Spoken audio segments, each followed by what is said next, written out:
Hi guys, স্বর্ণঝুরি চ্যানেলে আপনাদের স্বাগত। আজ আমি বেশ কিছুটা মাটি তৈরি করে নেব। এই মাটি তৈরি করার জন্য এখানে নিয়েছি সবজির খোসা, দেখতেই পাচ্ছেন, নিয়েছি ডিমের খোসা, বেশ কিছুটা বালি, ছাই, আর নিয়েছি কিছুটা এঁটেল মাটি। এঁটেল মাটিগুলো এত শক্ত হয় না, মানে সেই ইটের মতো।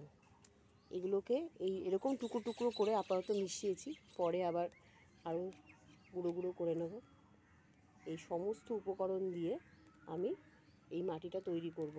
আর এই মাটিটা ঠিক 7 থেকে 8 দিন টানা এরকম রোদে রেখে দেবো। এখন তো কড়া রোদ, অসুবিধে হবে না।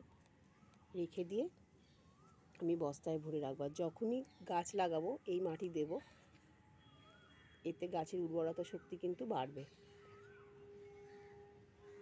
দারুণ মাটি তৈরি হয় এভাবে মাটি তৈরি করলে।